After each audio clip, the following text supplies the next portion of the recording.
Dodging tax bills and depriving the world's poorest countries of billions of dollars. A British multinational is the latest under the spotlight, siphoning profits out of Zambia into offshore havens. It's all legal, but aid groups are questioning whether it's morally right. This is Inside Story.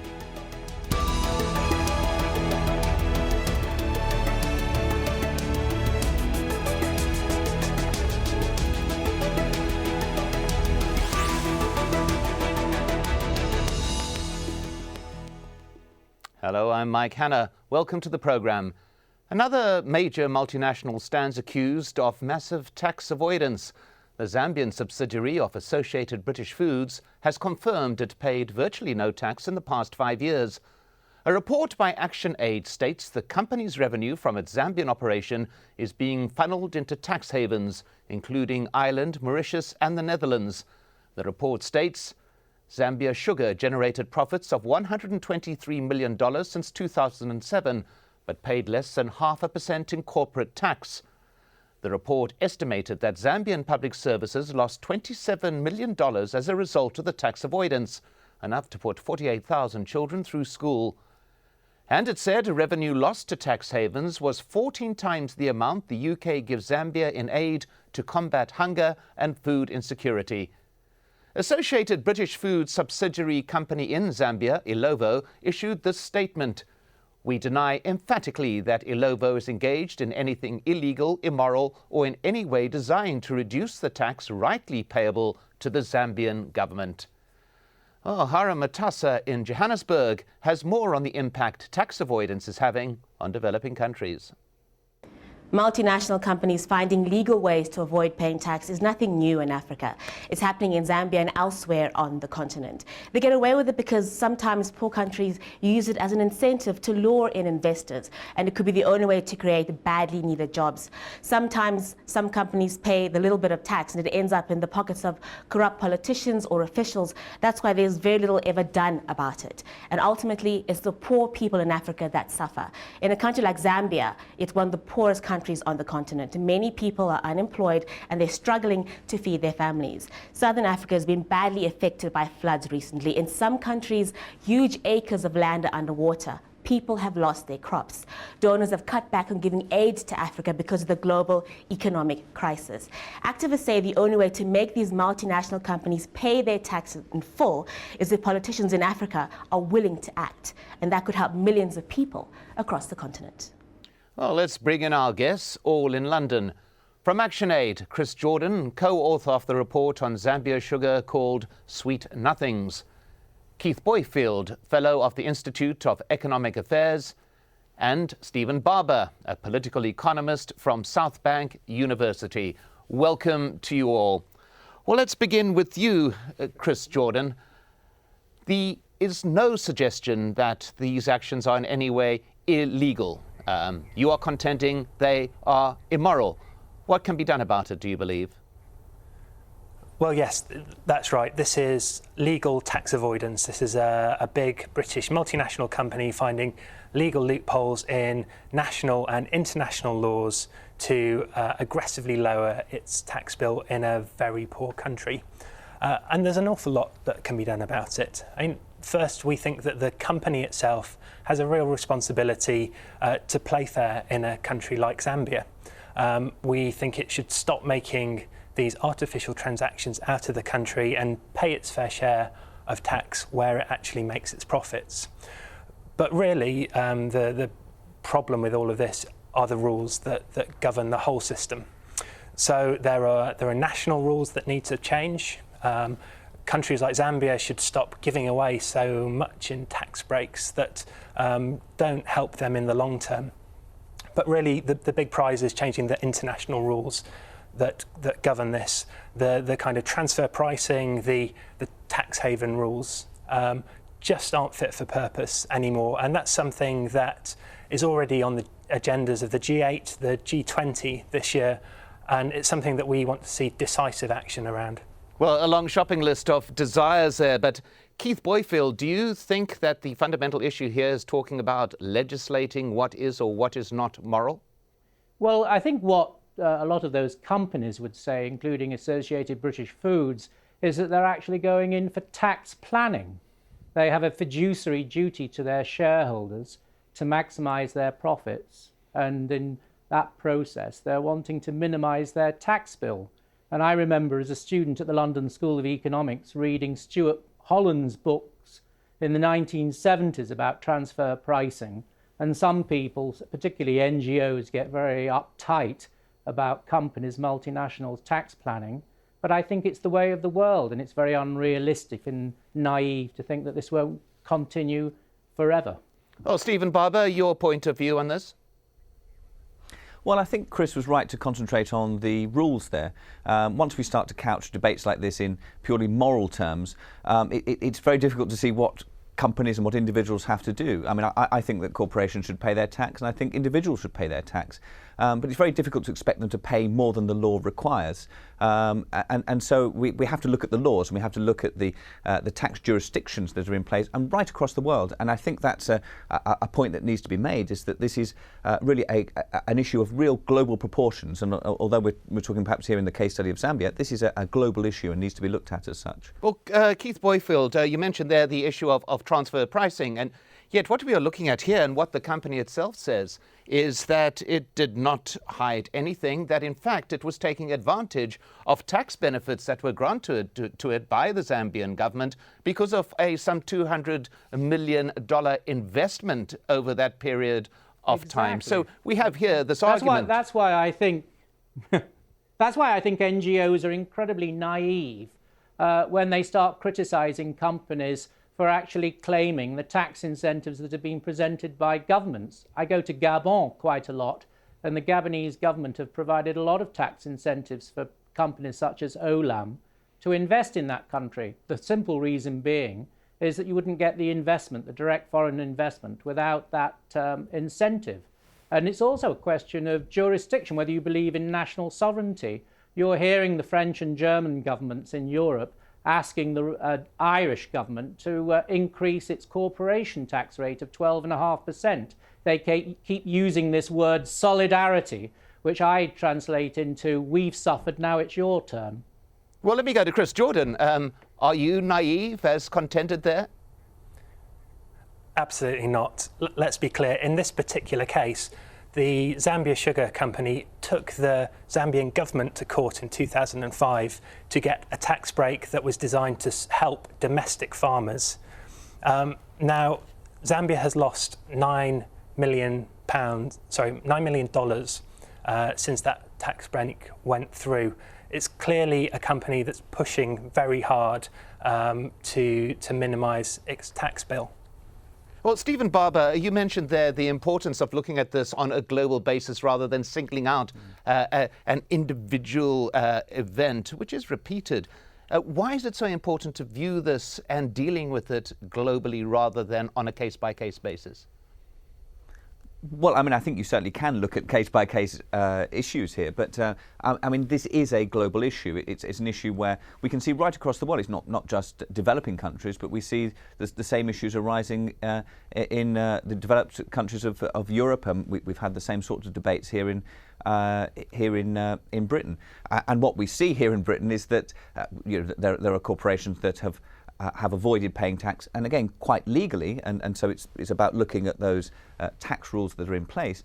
But the morality of them and the moral arguments can make some companies pay up. I mean, for instance, Starbucks, because the pressure that comes from the consumers, but not others. And I'm thinking of the other ones that were mentioned in the same sentence. Things like Amazon and Google, because there's not the same sort of pressures. And what we see across the world is a certain degree of gaming. I mean, Ireland was mentioned there.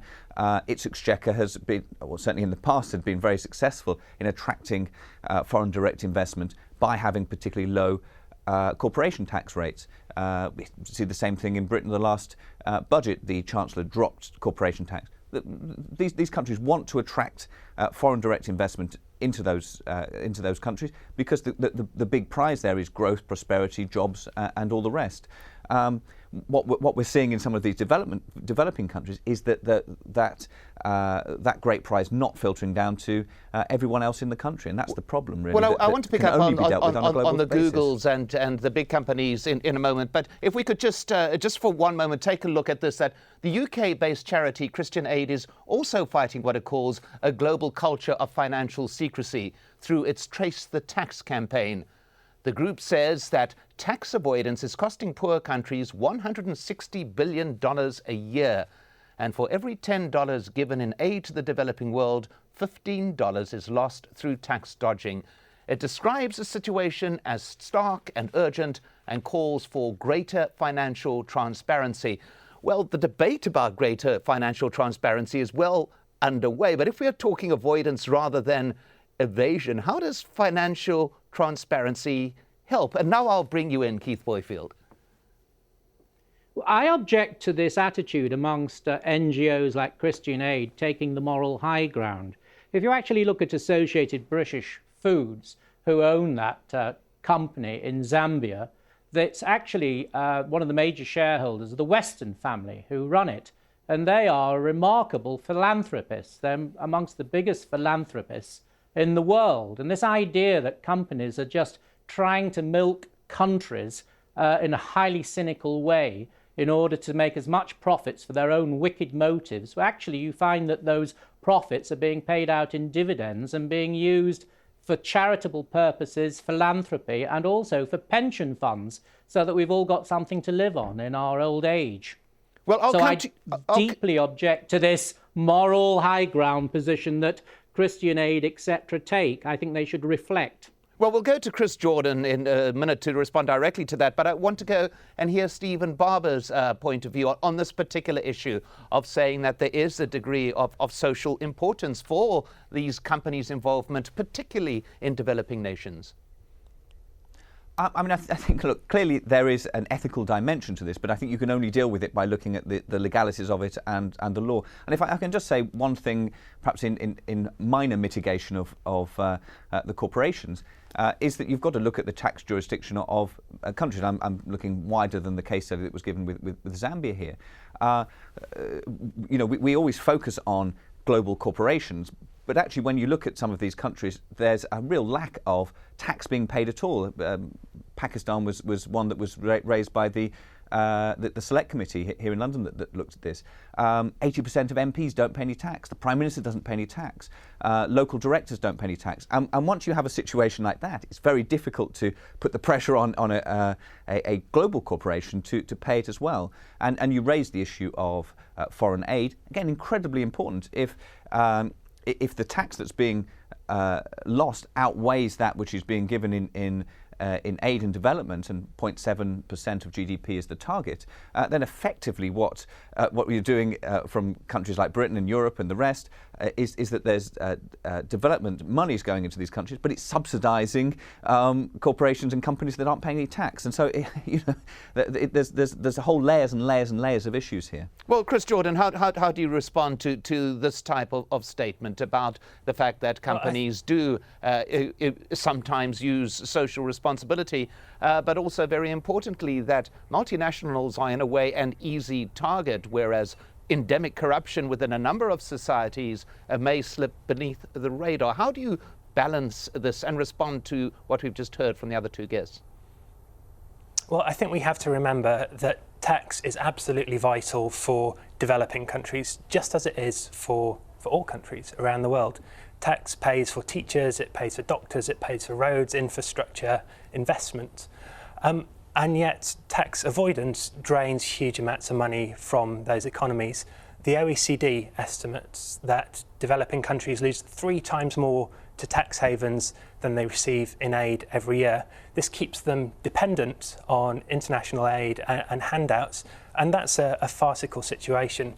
I myself, ActionAid, work for a charity. We think philanthropy, charitable giving is a good and positive thing, quite obviously. But we don't think it's a substitute for the long-term, stable, sustainable revenues that you get through tax, and particularly through corporate tax in many developing countries. It makes up about 20% of Zambia's tax take. It's a crucial element of things. Well, as has just been stated, the issue of tax avoidance is not just affecting the developing world. As we heard, the recent cases of Starbucks, Google and Amazon in the UK. To remind you, Starbucks was accused of paying less than 1% in tax on more than $4.7 billion in UK sales since 1998. Google was criticised for paying just $9.5 million in tax on UK revenue of $625 million in 2011. And Amazon paid no corporation tax at all last year, despite UK sales of more than $5 billion.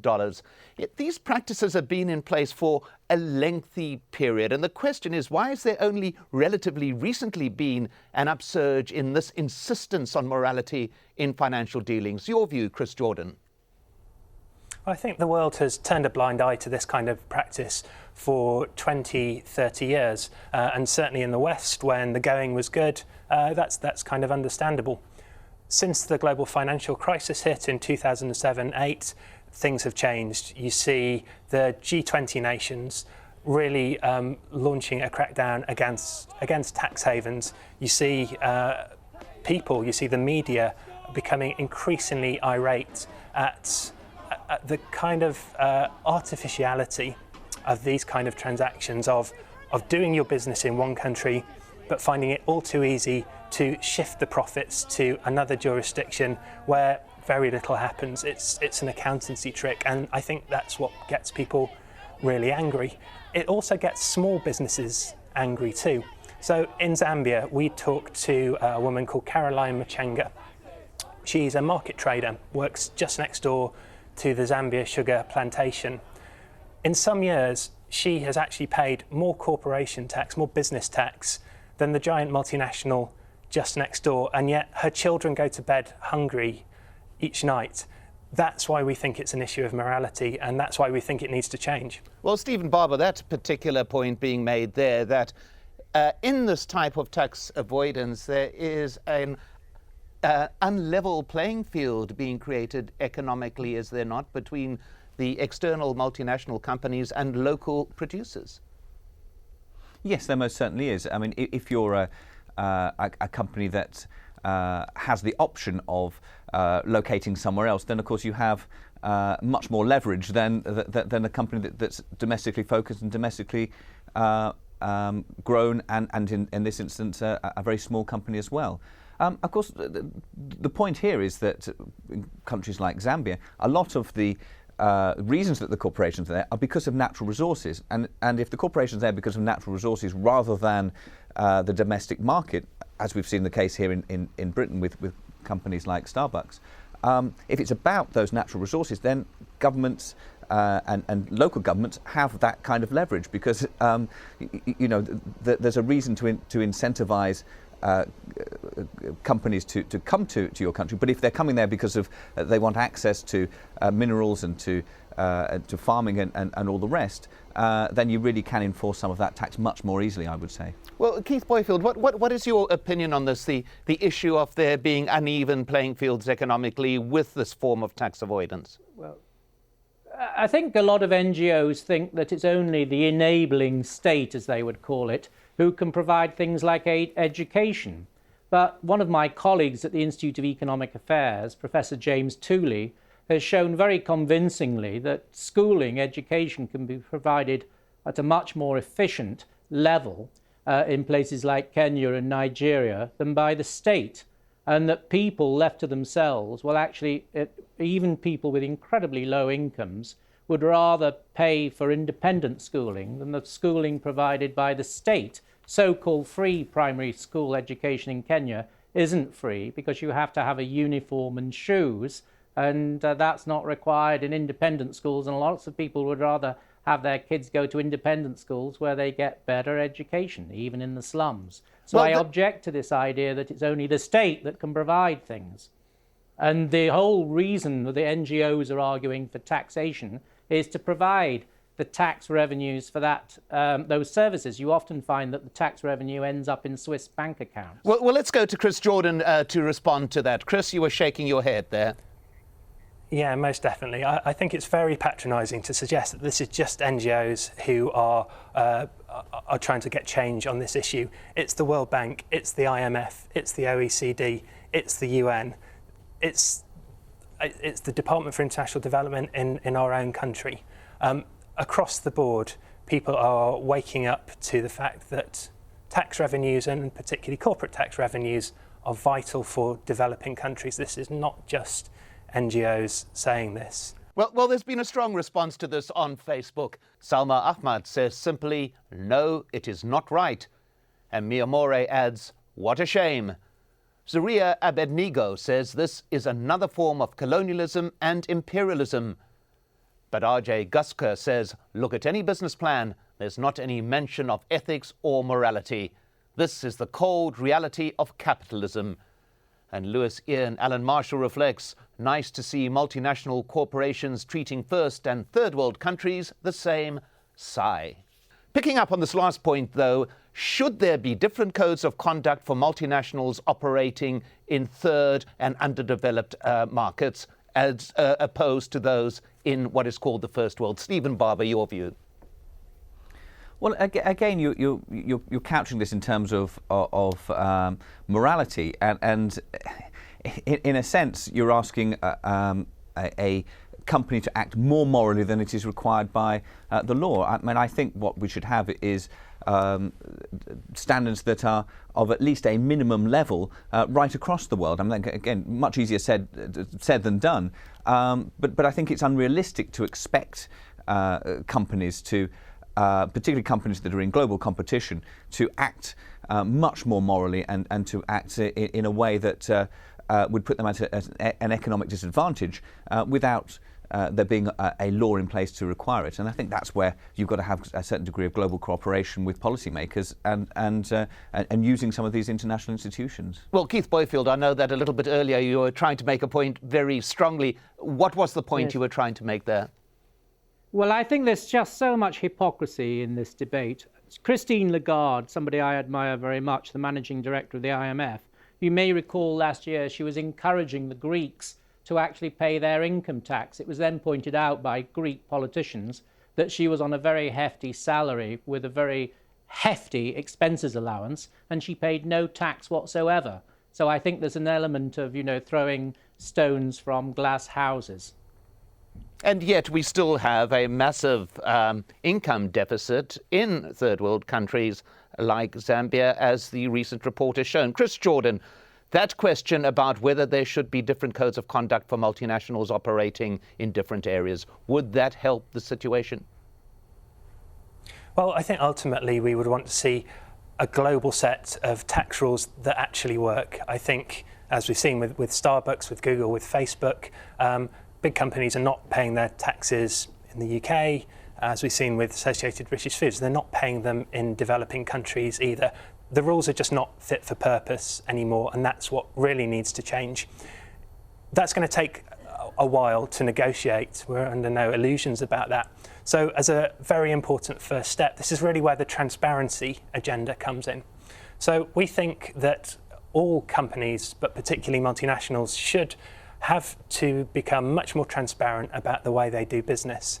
At the moment, it's all too easy for them to hide their tax affairs, their tax positions in one set of global accounts. We think a simple, straightforward solution would be to make sure that they publish a basic set of accounts in every single jurisdiction they operate in, including tax havens. And that would very clearly flag up where they're doing business in one country but declaring profits in another. Well, Keith Boyfield, shaking your head there again.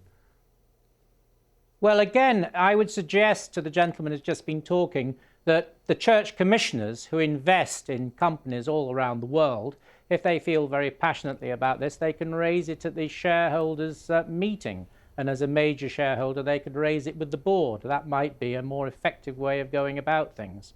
Well, at that point, I think that we'd have to come to an end to this discussion. My thanks to Chris Jordan, Keith Boyfield and Stephen Barber. And thank you very much for joining us on this edition of Inside Story. If you want, send us your feedback. Just email your thoughts to us at insidestory@aljazeera.com. aljazeera.net. And you can find this program and many more on our website, aljazeera.com. And you can leave us your thoughts there too. Thanks for watching. I'm Mike Hanna. Goodbye for now.